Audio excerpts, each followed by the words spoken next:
Welcome to Attack of the Show, everyone. Tonight, it's Hollywood or bust. So load your cameras, polish your sunglasses, and throw your self-worth out the window. Yeah. Just like I did. Yeah, it's Attack of the Show Goes Hollywood, and it's right now. Pick up on this.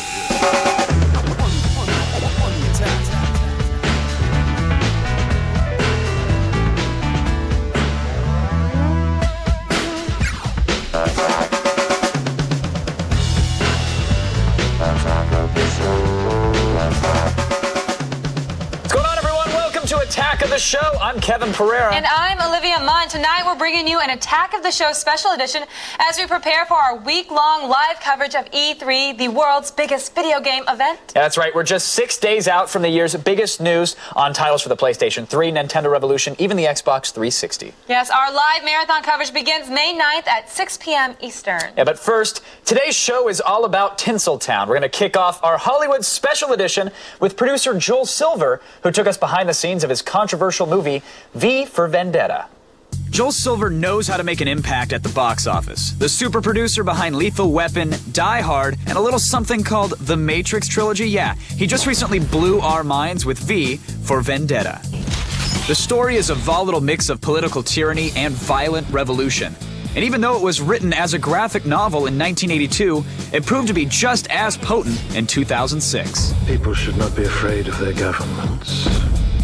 Governments should be afraid of their people. Attack of the Show got a chance to dig a little deeper into the controversy surrounding the movie with the man himself. It's a mythical time. I mean, yeah, the buildings are the same in England, and the accent is the same, but it's a different world.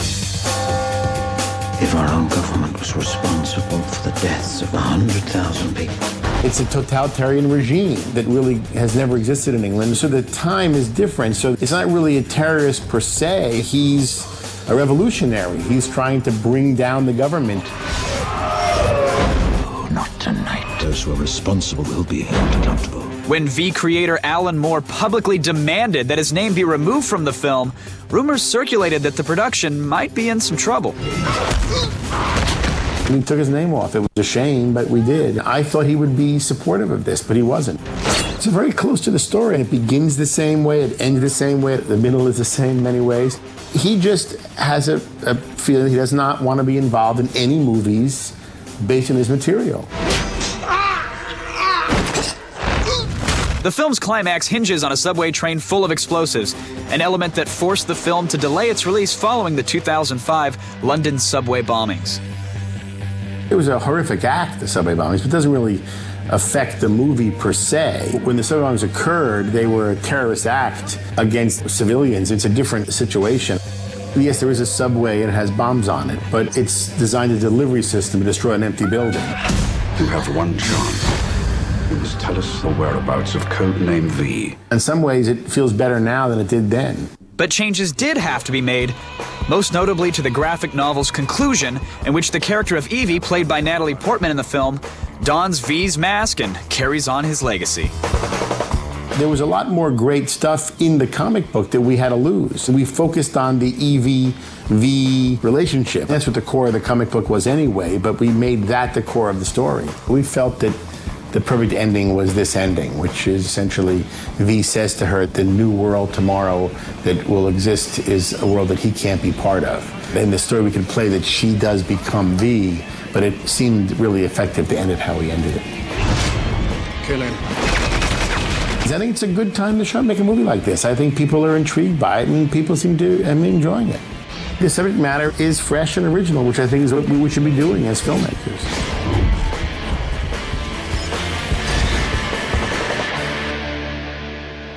V for Vendetta, a thought-provoking film that raised questions about government, personal responsibility, and terrorism. Yeah, it also raised the question, who knew Natalie Portman would still look hot with a shaved head, huh? Do you think I'd look hot with a shaved head? I'd hit it. I don't know how to take that, Kevin. It's a compliment. Okay, great. Well, after V for Vendetta wrapped, everyone went on to find other work. Some went to other movies, others wound up selling cars. So it looks like you're still on the fence, which is fine, no pressure. So what I'm gonna do now is turn you over to one of our best sales guys. V, this is, and correct me if I'm wrong, Jason and Erica. My name's Mark. V? Leave us. All right, great. Looks like you're in great hands. Take care. Excuse me? What? What's going on here? How poor are they who have not patience? What wound did ever heal but by degrees? That's Shakespeare. Well, well, well. How might I be of service on this fine day? Shakespeare? We're looking for a truck for my flower business. Ever so noble a cause as this. The most important thing in life is to hold fast to your convictions and not be swayed by eloquent speech and flashy attire. Erica, Jason, Mark. I have something to show you. Behold, the Volkswagen Jetta. A Jetta? Didn't you hear her? We said we're looking for a truck. Would you like to take it for a spin? Sure. No.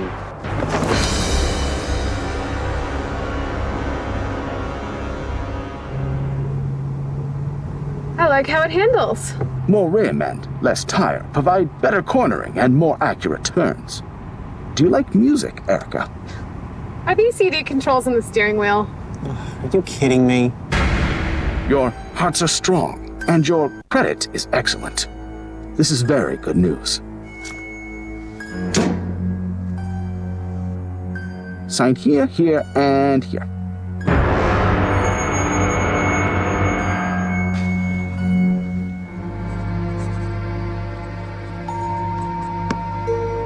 Now, you are truly free.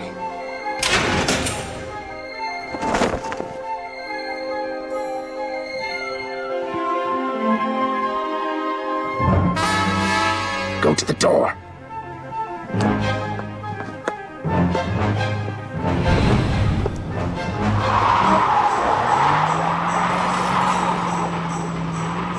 As always, V, nicely done.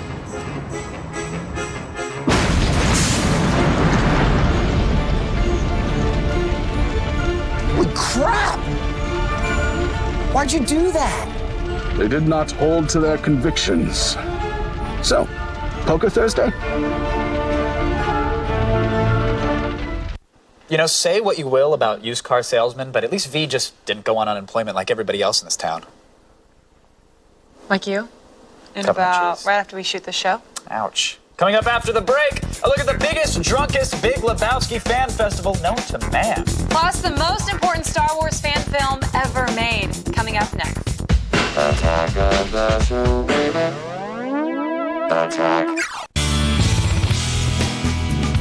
Welcome back to Attack of the Show's very special Hollywood edition. Ooh, here at Attack of the Show, we're responsible journalists. We're only drunk at events when drinking is actually required. True. Yes, like it was for the Big Lebowski Festival.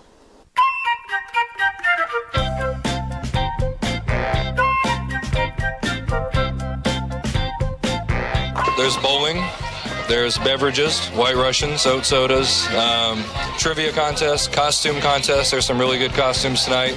Meet and greet the actors, and then we show the movie. Now, I gotta be honest with you. I've seen The Big Lebowski a couple years ago. Thought it was pretty funny, and then I moved on with my life. Well, it turns out a lot of people haven't quite got there yet. Whatever tempted you to come up with this idea? Really, man, we were really bored at a tattoo convention. So we started going through some lines from the movie.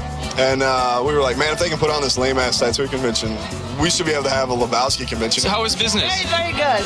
These people drink a lot? They're luscious. You are the inspiration for the movie, The Big Lebowski, are you not? In a manner of speaking, yeah. Joel and Ethan had hung out with me for a while. Thought they might want to make a movie with a bunch of friends that like to hang out. People like to look for ways to get together, and sometimes they call it Woodstock, and sometimes it's, Lilith Fair, and sometimes it's... You put a lot of effort into this. This is some quality work here. Thank you very much. I'm unemployed, so I have a lot of free time. Yeah. It shows. You are the Big Lebowski. I am the Big Lebowski, yeah. Did you think when you were making this movie that a couple years down the road you were going to be at a Lebowski Fest? Well, you never know, I'm the guy who owns the Corvette. When Walter goes to Plan B and starts smashing the Corvette, and then I come out, hey, that's my baby! What are you doing, man? I just bought the car last week! I give you a car, huh? You like it? You! you! And so on. We're going to have to bleep that. Ooh, fun fact. Over 16 gallons of White Russians were consumed during the production of that report. I know. I'm still feeling it. Actually, we love the Lebowski Fest so much that we managed to track down the guy who inspired the character of the dude and invited him onto our show. It's Mr. Jeff Dowd, and he's coming at you right now. The dude. How you doing? Good Welcome to see to you. the show. Been seeing you since 2 in the morning at the Lebowski Festival. That's right. You had a White Russian and your arm draped over me, and I was trying to conduct a professional interview, but I don't know if it went off. Like there was a beverage involved. Yeah. So now, tell me about how this all started. How do you get a movie character based on your... Well, I met actually through Robert Redford, and introduced me to an investor of Joel and Ethan Coen's first movie, Blood Simple. And pretty soon after that, they showed up on my doorstep and showed me the movie, and I helped them with the marketing and distribution. And so you're a pretty well-connected guy. Robert Redford did the introduction? Just happened to be sitting on his lawn. Not bad. No, just like, it was the first year of Sundance, actually. Oh, okay. And that's how it all came about. How did you make sure that Jeff Bridges got the character right? Did you do anything with that? Did you say, maybe you're not getting the accent together, or was it his Well, I mean, the take body on... language, I think, I think you got it. If you, hand me the White Russian, and, the body language is all me. The rest is, Joel and Ethan, who are brilliant writers. The movie itself, popular movie, but it's more of a cult hit. It's, I met a family at one of these Lebowski festivals, 3 generations of Latinos, the grandkids, the parents, and the grandparents. They watched the movie at Christmas time instead of It's a Wonderful Life. I think that's heretical. Go figure. But that's awesome. But they know they're going to have fun doing it. Yeah. Now, you're a movie producer, but you're also an author. Well, I'm almost done with my book, The Dude Abides, which is, it's basically a lot of classic tales that we've been telling for years. I happen to be in the right place at the right time, around a lot of people who changed a little bit of cultural history or political history, whether it's being 17 years old with the Living Theater and the Rolling Stones in Europe, or last year with Neil Young, who's, by the way, new album, Prairie Wind, if you haven't heard it, is, great. Yeah. I was in Nashville when Jonathan Demme was shooting the film with Neil about a month ago. And so, but it's a lot of stories about people and their friends getting together and saying, wait a second, we don't want to die of terminal boredom. Maybe we can change a little bit of the world here. And that's, maybe that's the way to go. Oh, I tell you, that is the life, Olivia. Sitting around, inspiring movies, drinking White Russians. Man. Kev, have you ever read any of our forum fan fiction? You're right. Actually, you're right. I'd rather not inspire anything. That'd be a good idea. Yeah. Now, still ahead, we'll meet the director of the best Star Wars fan film ever. Seriously, it's way better than yours. And later, we'll find out what movies the hipsters like from the South by Southwest Festival. It's all coming up when Attack of the Show continues. Don't do that. But it's coming up. Things are circular and cycling. Hey, welcome back to Attack of the Show's Hollywood Special Edition. Enjoy our tribute to Tinseltown while we gear up for our week-long live coverage of E3, the world's biggest video game event. It really is. We're just 6 days out from the year's biggest news on all the next-gen games that you're going to want to have. Our live marathon coverage begins May 9th at 6 p.m. Eastern. Fan films can be a mixed bag sometimes. You'll get something that's clearly shot in the director's parents' basement. Other times you'll get a Cops parody with stormtroopers, and it will rock your world. Tell me about the story behind Troops. Did you know it was going to take kind of that online community by storm? Not really. When we first started it, we were trying to get in on the black market videotape curve that Trey Parker and Matt Stone had started with South Park. Mm-hmm. So my friends were all watching the tape, said, well, we can do that. Right, that's not hard. That's not that hard. And I had some very good friends who do some excellent special effects on Babylon 5. Yes. And so we got together and we did this. And then actually Attack of the Show correspondent Chris Gore, he saw it at the San Diego Comic-Con and said, there are some guys at theforce.net that would love to put it online. Oh, sure. Oh, so you originally online distribution? No. Not in your head. I basically decided to do that because I wanted to stop people from pirating it, and I thought that, well, if they could get it for free. Now, Troop stands the test of time. Some still, I'm one of those, firmly believe it's one of the best fan films ever made. Thanks. Do you have that cult status, amongst the Star Wars fans still to this day? Oh yeah, no, it's nice. I mean, if I go to a convention and stuff, there's people. Oh my God. Yeah. Sure. Well, and you're going to conventions. I'm assuming you're rolling up in a stretch H2 limo because clearly, thanks to Troops, you've made how many billions of dollars? Absolutely none. Well, it has. I'm hoping it's furthered your career a little bit. I mean, that's a good calling card. Oh, yeah, no. It was an excellent calling card. I became Flavor of the Month in Hollywood for at least 3 months. Congrats on that. That spawned, TV stuff. I did a couple of pilots. I'm still working right now in television today. And I have also comic books coming out. Now, so tell me a little bit about that. You're writing for Dark Horse now? Yeah, I'm writing for Dark Horse Comics. I did some shorts for them that they really liked, and they offered me a series, and I created it called Tag and Bink Are Dead, which had some success. And then just 3 months ago, they said, hey, we want to bring them back out again. Do you have any more stories? And so I do, and they're coming out in March and April, and it's The Return of Tag and Bink Special Edition, and Tag and Bink Episode 1, Revenge of the Clone Menace. Very nice. Well, Kevin, thank you again for coming by. We sincerely appreciate it. Yeah, it just goes to show you with a good idea, you can get anything done. Totally. But it also helps if you know a bunch of dudes who have stormtroopers outfits. It goes a little ways. You have one, don't you? 2.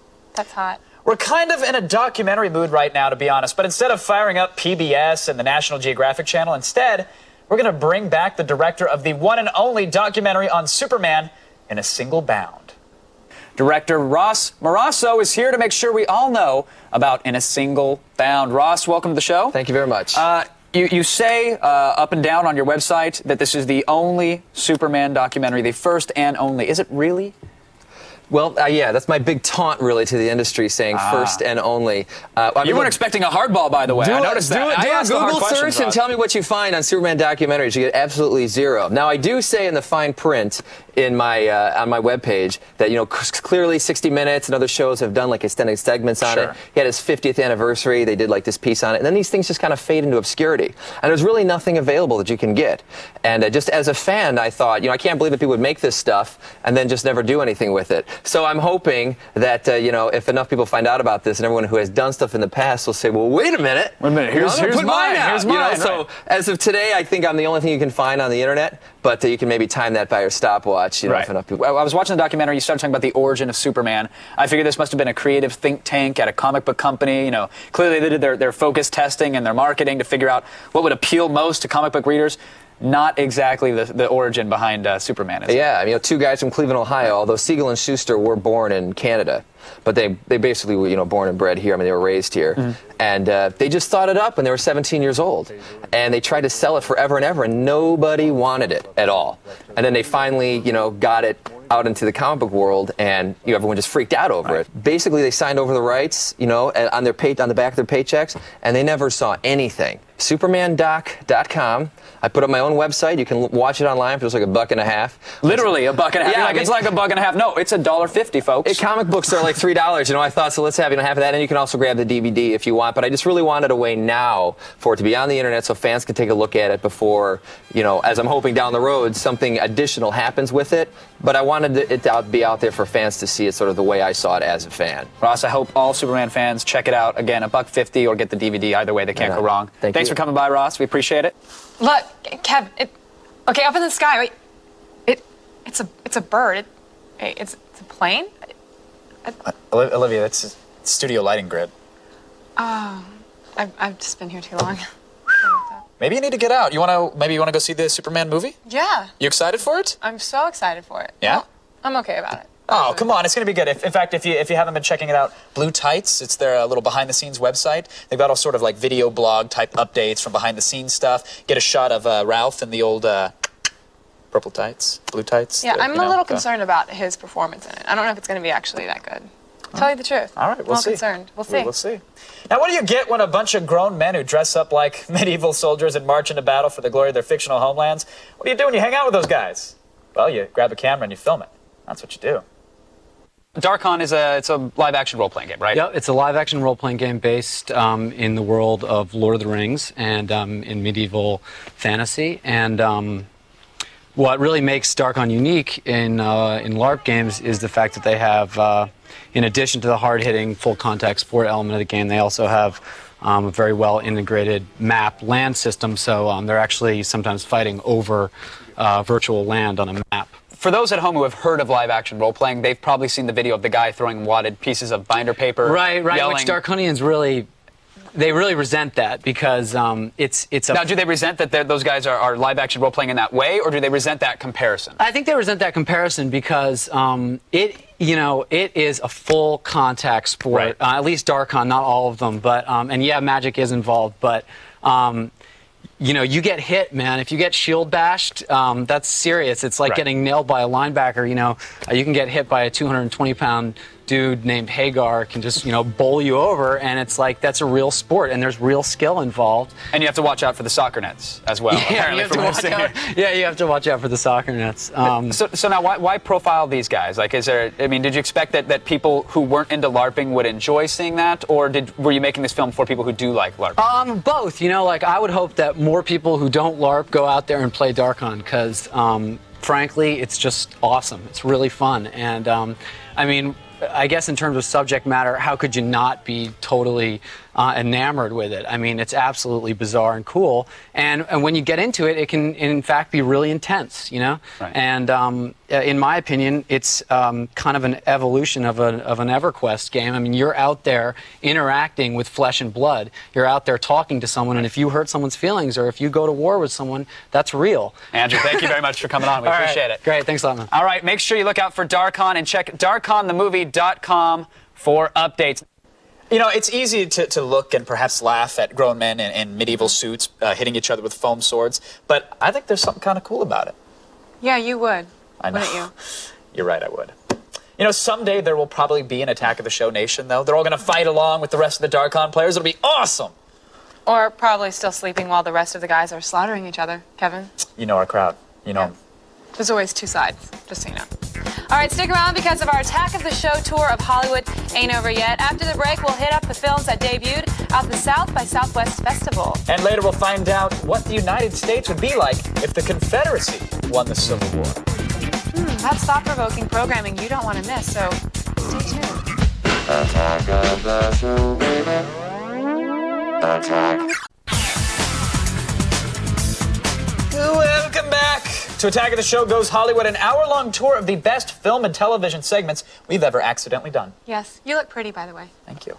Coming up in this half hour, we'll visit the Slam Dance Film Festival. And Trauma Films' Lloyd Kaufman spews vitriol and fake blood all over our nice red couch.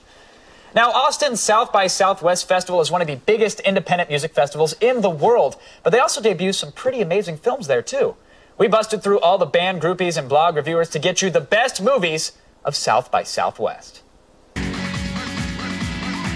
Welcome to Austin, Texas, home of the South by Southwest Film Festival. We're looking at a lot of cool movies, everything from mock murder mysteries to headbangers to role players. So join me, won't you? There were hundreds of films being shown at South by Southwest, but here's a few that stood out from the crowd.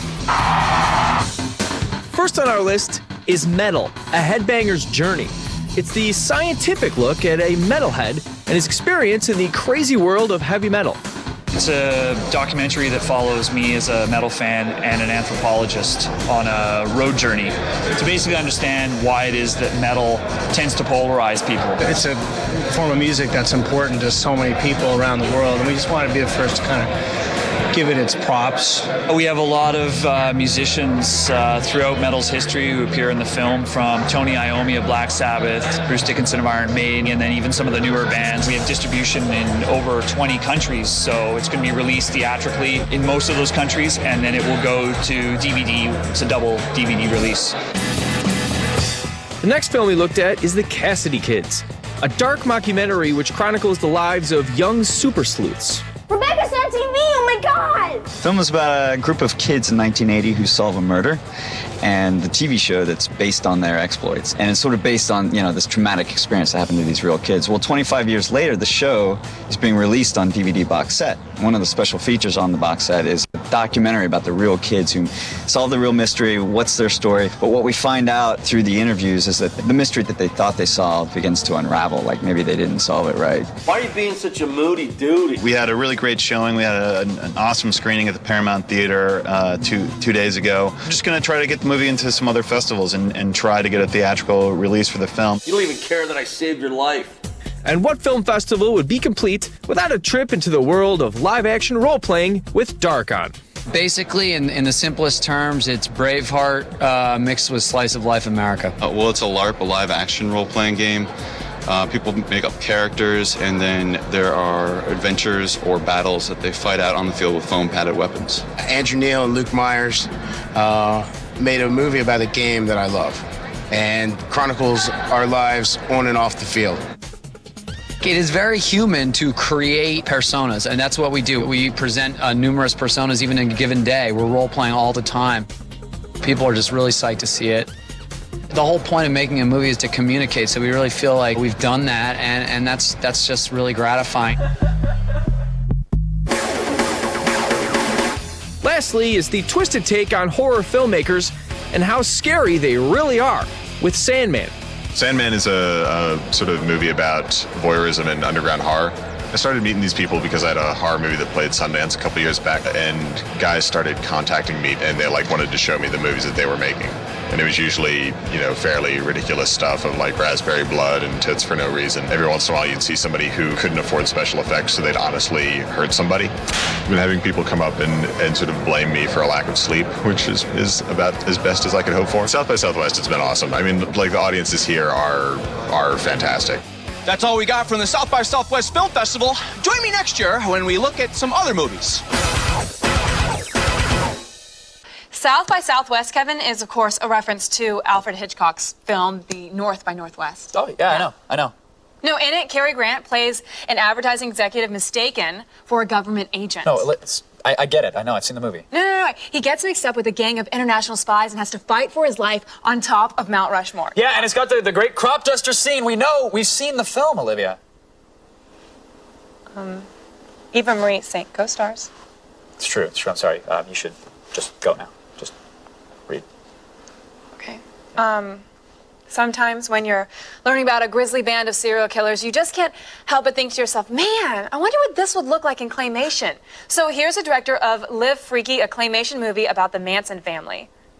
John, welcome to the show. Hey, thank you. Thanks for coming on, man. I know you've been busy with your Bedazzler, but I got yes, something. It's a little blinding, so I got a little shirt there. It's not metrosexual enough. Now, do you want to put it on John, right now? I'm sorry. I can't. It would ruin my makeup. It's weird. You never take your shirt off on the show. Huh? No. There's a reason for it. Pants, not a problem, but the ladies have to pay a little extra for the torso. No, I got you. It's all I have to work with, I want to talk about the movie real quick. Yes, sir. Live Freaky, Die Freaky. You got the Green Day, the Blink-182, Good Charlotte. They're all doing voices. They are. Now, what about Billy Joe made you think, okay, he's perfect for Manson? Oh, why? Everyone said no, he wouldn't be, because he's the nicest guy in the whole world. Really? But when I see that's not punk rock. Well, he's a nice guy. He's a nice guy. But when I saw him, every time he's on he's doing his little shows, man, that kid can whip up those kids to attack the White House at any given time. Sure. And I said, he's my Charlie, you know? And so we went down to Oakland, and he did it in one take, everything. He never even heard what Charles Manson's voice even sounded like. Sure. That's why it's a little Al Sharpton looking sound. In the grand scheme of the movie, I don't think that's going to make or break it. With I don't know. Those kids, they need perfection. Now, did they do any music in the film as well? Yeah, he sings the songs, and we have Tim Armstrong from Rancid wrote some songs, and Roddy Bottom, and Jane Whelan from the Go-Go's. Nice. It's all it's a musical. It's murder, music, and mayhem. Now, why is stop motion musical about Manson? Like, is he socially relevant today still to the kids, or? Yeah, I mean, I hope so, because it's going to happen again. The whole thing about it is that this person goes and took cheerleaders, with the girls next door, and made them into these killers. And it's just like the whole film is about thinking for yourself. Okay. And it's a little warning, don't follow everyone. Gotcha. Just follow the prompter. Exactly. Just read what they write for you. That's exactly. It. Now, see, but if you wanted like crazy cult or religion, we could have gone Scientology. That seems like it's a little more. I value my home too much and my family. I gotcha. I mean, I can kick Tom Cruise's ass, but the aliens behind him, right. I can't. And the lawyers as well. Oh, you gotta watch out for those guys. Yeah, gotta watch out. Now, the movie, with all due respect, a little on the twisted side. You think? Yeah, it's a little out there. Like, did your parents ever test you as a kid? Like, because it's out there. Yeah. Were you concerned that it might be a little too off-putting? I mean, some of this stuff, I'm surprised you even got puppets to do it. I know, it's crazy. They kind of looked at me and go, huh? Going, their little penises, with this kind of flicker. It's just clay. They're just puppets. I don't know what the problem is. Did you have to go with puppets because some of the stuff we couldn't get actors to do? Are you kidding? Yeah, Billy Joe, can you do that for me? No, really? Suck my own... Yeah. Okay, I see that? I'm sorry. Anyways. Exactly. No, and that's why it's banned everywhere.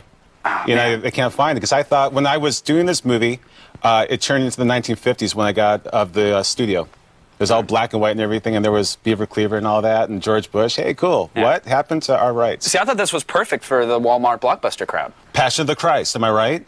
Same movie. My movie is this, and that movie is there. It's a yin and a yang. The movie is, it's about Manson, but it's kind of about him being discovered in another universe or later on in the history of time. Yeah, I mean, there's a book, Helter Skelter, which is about the Manson killings, and someone finds it in the future, and there's no Bible or anything, and so they find it, and he misinterprets Helter Skelter as the new Bible. Sure. Like they did with the Bible itself. Well, we just did a story on the Oscars, and they were saying, these movies aren't going to be $50 bazillion in the near future. Your movie broke the mold. This is a $25 million puppet right here. This is where the budget goes. This is Charlie, right? Yes, Charles. Now, is this an actual prop from the movie? It's the only one we had. It's the only puppet we had. I was watching like these documentaries on Nightmare Before Christmas with Tim Burton. You just fly in from San Francisco and like look at all the millions of puppets he had, and I'm like, okay, here it is. We've got one. There better not be any burning scenes or... There, yeah. You can see his hand even fell off. It's not in the pocket. There really is no hand, folks.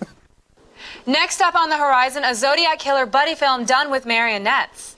You just made that up, didn't you? Kevin, it's in the prompter. I don't make up anything. I just read. That's right, I That's what I do. I just Meat read. puppets. Look at us. Pull our strings. We dance. All right, when we come back, our tour bus makes a stop at the Slam Dance Film Festival and then picks up Maverick filmmaker and president of Troma Films, Lloyd Kaufman. Yeah, something's probably going to get broken or bloodied. Attack of the show, baby. Attack. Welcome back to Attack of the Show's special Hollywood edition. Yes, it's a widescreen, full-color salute to the world's entertainment capital with a cast of thousands. Yeah, most of that is not true, Olivia. Really? Yeah. What do you do when you want to take your film to Sundance, but people are all like, no way, that's so Hollywood, and you're all like, nah, it's still part of the very vital film distribution process, and they're like, yeah, whatever. Well, you go to the Slam Dance Film Festival instead. Here in Park City, Utah, there's a film festival that happens around this time of year called Sundance. You've probably heard of it. But there's another film festival happening here at the exact same time called Slam Dance. Slam Dance award-winning writer-director Greg Bishop's supernatural thriller, The Other Side, took us to hell and back. So The Other Side, that conjures up images of heaven and hell, and am I on the right track here? You're on the right track. It's a supernatural thriller about a guy who escapes from hell to find the person who killed him. There are scary moments in it, but it's a supernatural action thriller. The Sasquatch Dumpling Gang made a strong case for this year's Napoleon Dynamite. The movie is about a group of kids who find some Sasquatch footprints in the woods and leads them on an adventure. Now, are you one of these, like, Bigfoot believer people? Is that why you made this movie? I'm not, but there are a lot of Bigfoot believers out there, and I think they'll enjoy the film. How'd you get that welt on your leg, dude? Some jerk shot me with paintballs. That's awesome. Sea monsters and stop-motion animation made up the H.P. Lovecraft-inspired silent gem, The Call of Cthulhu. So tell me a little bit about H.P. Lovecraft. He's ranked along with Edgar Allan Poe as one of the fathers of Gothic horror fiction. The Call of Cthulhu is his most famous story by far. Okay. But it's never been adapted to film before because it's a huge, sprawling story that involves, dozens and dozens of characters and multiple locations and time periods and a gigantic monster that comes up out of the sea. We use a lot of cardboard and glitter and old-fashioned theater tricks to get things to look the way we wanted them to look without spending a lot of money on them. Sundance, now Slam Dance. Up next in Park City, pole dance. All right, you know what? I'm gonna go to the bar. The Slam Dance Film Festival. Young movies go in and whore themselves out, then emerge as beautiful adults. Like Kevin. It's like cable television. Yeah. Oh, Hollywood, you're a careful, gentle lover, unlike E3, which comes at you like a tidal wave with more video game news than you can shake an Onimusha controller at. It's me shaking the controller. I noticed, but indicating. Yeah, thank you. For breaking E3 news, turn to E3Insider.com, everyone. That's the official website of E3. And E3Insider.com is your source for news, demos, even Joel Gordine's unique fan cam coverage of the events as they unfold. Watch it live or download the podcast of all your E3 news at E3Insider.com.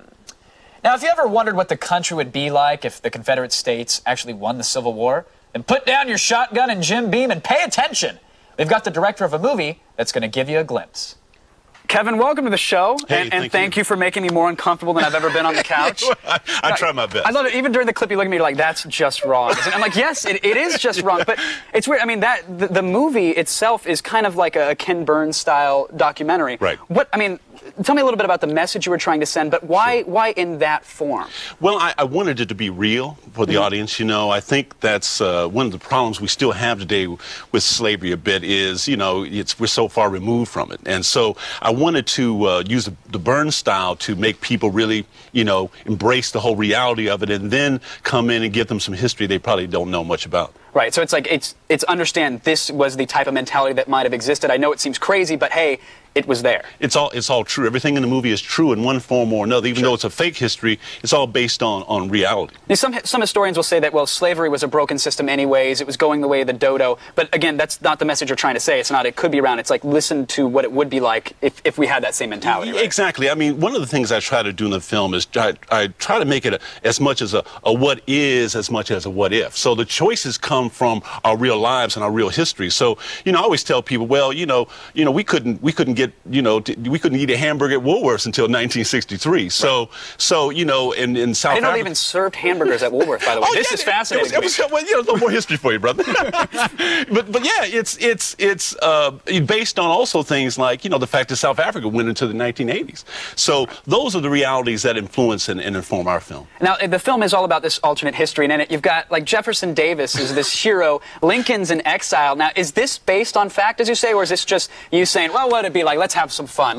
Let's put him in a field in blackface and see what happens. Well, you know, we in the film it's a clip from a D.W. Griffith film. Right. So I based it all on the way Griffith made his films. He used, you know, white folks in blackface. Right. We used men to play women in blackface, and then as well, you know, Jefferson Davis was caught in a dress. Right, a lot of people don't know that. Legend has it he was caught in a dress and in disguise, you know, trying to get away. And so we have Lincoln in blackface. So it's you know, we just reverse history in that sense. It's a good example of why I made the film, that there's this unfinished business, that a white person who has the same reasons to make the film that I have, that he wants to enlighten people, open up the debate issue, get people talking about the reality of slavery, you know, that a white person would be jumped on for this. Right. And so it lets us know that we still got a little distance to go. Well, I hope we close the gap, and I thank you for putting this movie together, and hopefully it sparks some dialogue for us, Kevin. Thank you, Kevin. Thanks for coming on, man. We really appreciate it. Thanks, brother. Kevin, was that an uncomfortable interview to do? No, not at all. I was actually honestly worried that it would be, but Kevin Wilmot had a very disarming sense of humor about the entire issue and really put me at ease. And plus, he said it best himself. Like, I couldn't have made the film. You know, it's a film for him to make. I'm just some white guy. And You're white? CSA, Confederate States of America, a movie that is guaranteed to enrage high school history teachers for years to come.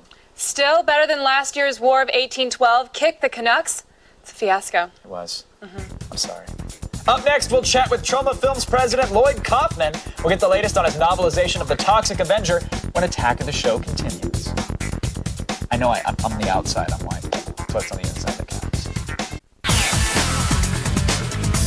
Welcome back to Attack of the Show's Hollywood Special Edition. Enjoy our tribute to Tinseltown while we gear up for our week-long live coverage of E3, the world's biggest video game event. That's right. We're just 6 days away from the year's biggest news on titles for the PlayStation 3, Nintendo Revolution, and the Xbox 360. Our live marathon coverage begins May 9th at 6 p.m. Eastern.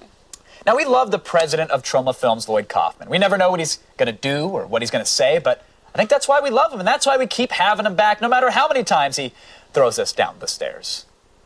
Please welcome the founder and president of Troma Studios, Lloyd Kaufman. Lloyd, thanks for coming back on the show. Nice to meet you. You and Chris Gore were getting Indian wrestling in the green room earlier, but actually, Roger Ebert put 3 thumbs up Chris Gore. Wow, that's a phenomenal rating. Unbelievable, yes. I want to talk about the birthday of one of your favorite characters, at least one of my favorite characters. He's 21 now.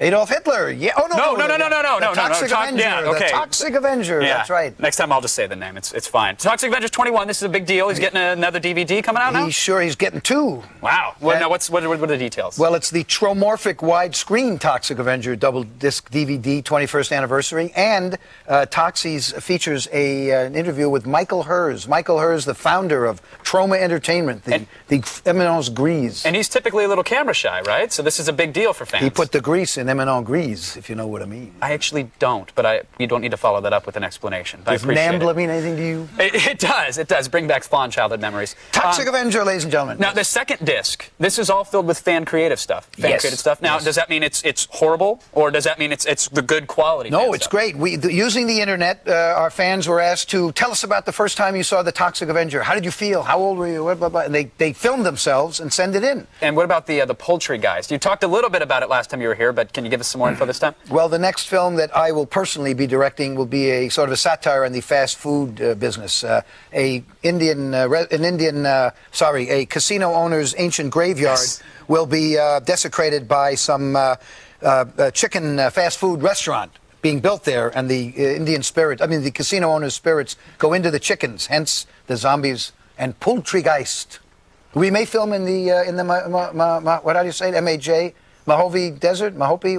Yes, I got the Cans It's got a lot of sand and windmills and mountains, and it's very hot. Very nice. We may film there. But Lloyd, thank you again for stopping by. The Tromovi Desert. We appreciate it. I don't know how Chris Gore feels, but we certainly appreciate it. Chris Gore, when he almost became president. He got he was one electoral vote, right? He demanded a recount too, but no one listened. Well, he's the best. He's the best. I do whatever he says, and I'll tell you that Robert Rodriguez, he's the Oscar race is on. He's batted a home run with Sin City and Troma. Very similar. It's Look at amazing. that. When I downloaded that movie off of the internet. Lloyd, thank you for stopping by. Lloyd, thank you. You know, few people have been fighting Hollywood as long as Lloyd Kaufman has. And even fewer can actually make it funny. True. Stay tuned. Attack of the Show special Hollywood edition continues right after this. Attack of the Show, baby. Attack. That's all for tonight, folks. Yeah, don't forget our live E3 coverage begins May 9th. We're going to come at you live for 3 hours from the show floor with hands-on demos and first look previews of all the games you're going to want. Visit G4TV.com for up-to-the-second info. Meanwhile, I'm Olivia Munn. Oh, nice. I'm Kevin Pereira. Night, everybody. Good night. Computers on Attack of the Show provided by Intel. Someone's got to lose. Make sure it's not you. Play to win with Intel dual-core technology.